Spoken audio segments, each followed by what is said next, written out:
నమస్కారం. లక్ష్మీ పంచాంగం ఛానల్‌కు స్వాగతం. శ్రీ మాత్రే నమః. అందరికీ శుభోదయం. ఈరోజు మనందరికీ అంతా మంచే జరగాలని కోరుకుంటూ ఈరోజు పంచాంగం, ఈరోజు శుభకార్యాలు చేసుకోవచ్చా, ఇంకా ఈరోజు దినఫలాలు మరియు ఈరోజు పండుగ దాని ప్రత్యేకత తెలుసుకుందాం. అలాగే చిన్న ప్రశ్న ద్వారా రామాయణంలో సమాచారాన్ని తెలుసుకుందాం. సమాధానం తెలిస్తే తప్పకుండా కామెంట్ చేయండి. మంచి మాట. మనము వెతికేది మనకు దొరకదు. మనకు దొరికినది మాత్రం ఖచ్చితంగా మనము వెతికినది మాత్రం కాదు. ఆలోచన అవసరం లేకుండా వాస్తవాలు గ్రహించగలం, కానీ వాస్తవాలు లేకుండా ఆలోచనలు రావు. ఈరోజు పంచాంగం చూద్దాం. శ్రీ శోభకృత్నామ సంవత్సరం ఉత్తరాయణం శిశిర ఋతువు, ఫాల్గుణ మాసం శుక్లపక్షం, మార్చి 19, 2024 మంగళవారం. సూర్యోదయం ఉదయం 6 గంటల 24 నిమిషాలకు, సూర్యాస్తమయం సాయంత్రం 6 గంటల 23 నిమిషాలకు, చంద్రోదయం మధ్యాహ్నం 1 గంట 39 నిమిషాలకు, చంద్రాస్తమయం తెల్లవారుజామున 3 గంటల 15 నిమిషాలకు. తిథి దశమి రాత్రి 12 గంటల 25 నిమిషాల వరకు, తదుపరి ఏకాదశి. నక్షత్రం పునర్వసు రాత్రి 8 గంటల 10 నిమిషాల వరకు, తదుపరి పుష్యమి. కరణము తైతుల ఉదయం 11 గంటల 34 నిమిషాల వరకు, తదుపరి గరిజ. రాత్రి 12 గంటల 25 నిమిషాల వరకు, తదుపరి వనిజ.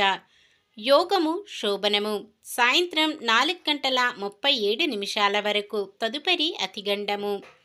అశుభ సమయాలు రాహుకాలం మధ్యాహ్నం 3 గంటల 23 నిమిషాల నుండి 4 గంటల 53 నిమిషాల వరకు.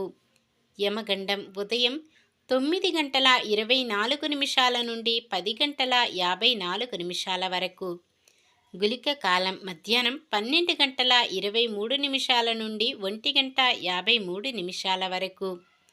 దుర్ముహూర్తం ఉదయం 8 గంటల 48 నిమిషాల నుండి 9 గంటల 36 నిమిషాల వరకు.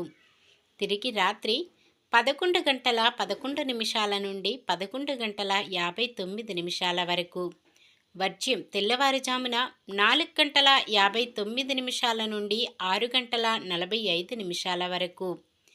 శుభ సమయాలు బ్రహ్మ ముహూర్తం తెల్లవారుజామున 4 గంటల 48 నిమిషాల నుండి 5 గంటల 36 నిమిషాల వరకు. అమృత గడియలు సాయంత్రం 5 గంటల 34 నిమిషాల నుండి 7 గంటల 18 నిమిషాల వరకు. అభిజిత్ ముహూర్తం మధ్యాహ్నం 11 గంటల 59 నిమిషాల నుండి 12 గంటల 47 నిమిషాల వరకు. మార్చి 19 మంగళవారం. ఈరోజు మంచిదినా, ఈరోజు శుభకార్యాలు చేసుకోవచ్చో తెలుసుకుందాం. ఈరోజు ఉన్న తిథి దశమి రాత్రి 12 గంటల 25 నిమిషాల వరకు ఉంటుంది, తదుపరి ఏకాదశి. దశమి ఏకాదశి రెండు కూడా శుభకార్యాలకు అనుకూలమైన తిథులే. అయితే సాయంత్రం 4 గంటల 37 నిమిషాల నుండి మొదలయ్యే అతిగండ యోగము శుభకార్యాలకు అనుకూలమైనది కాదు. ఇంకా వారం మంగళవారం కూడా చాలా రకాల శుభకార్యాలకు వాడరు. మొత్తానికి ఈ రోజంతా కూడా శుభకార్యాలకు అనుకూలంగా లేదు. ఒకవేళ శుభకార్యం కాని పని ఏదైనా చేయవలసి వస్తే శుభ సమయం చూసుకొని చేసుకోవచ్చు. సాధారణమైన పనులు మనం ప్రతిరోజు చేసుకునే పనులకు తిథి, వారం, నక్షత్రం వల్ల కలిగే దోషాలు ఉండవు కాబట్టి యథావిధిగా చేసుకోవచ్చు. సూర్యుడు మీనరాశిలో ఉంటారు. చంద్రుడు మధ్యాహ్నం 1 గంట 37 నిమిషాల వరకు మిథున రాశిలోను, తదుపరి కర్కాటక రాశిలోను ఉంటారు. నిన్న మేమడిగిన ప్రశ్నకు సమాధానం. సీత ఆనవాళ్ళ కొరకై రాముడు హనుమంతుడికి ఉంగరము ఇచ్చెను.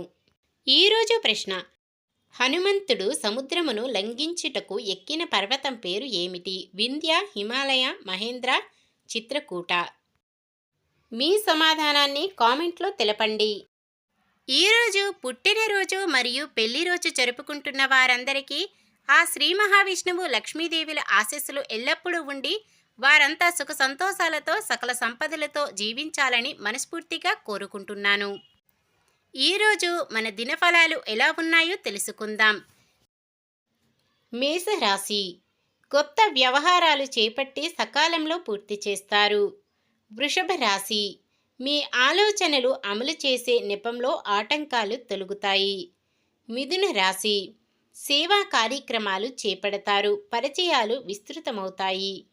కర్కాటక రాశి బంధువర్గం ఒత్తిడులు పెంచుతాయి. ఏ కార్యక్రమం చేపట్టినా నిరాశపరుస్తుంది. సింహరాశి ఆలోచనలు అమలులో అవంతరాలు తొలగుతాయి. కన్య రాశి ఆప్తుల నుంచి ముఖ్య సమాచారం అందుతుంది.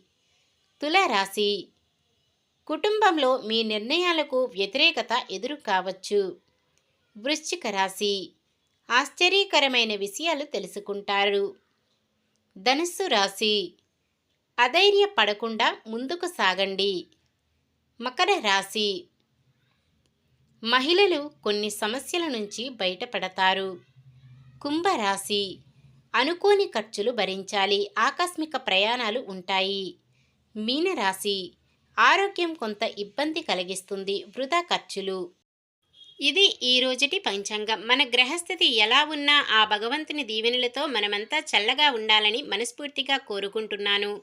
మన బలానికి దైవ బలం తోడైతే అద్భుతాలు జరుగుతాయి. ప్రతిరోజు మర్చిపోకుండా దైవనామ స్మరణం చేయడం మంచిది. ఈ వీడియో నచ్చితే లైక్ చేయండి. మన వాళ్ళందరికీ ఉపయోగపడవచ్చు. షేర్ చేయండి. మన ఛానల్ని ఎవరైనా కొత్తగా చూస్తున్నట్లయితే సబ్స్క్రైబ్ చేసుకోండి. పక్కనే ఉన్న బెల్ ఐకాన్ని క్లిక్ చేసి ఆల్ అనే ఆప్షన్ని సెలెక్ట్ చేయండి. నమస్కారం. లోకా సమస్త సుఖినో భవంతు.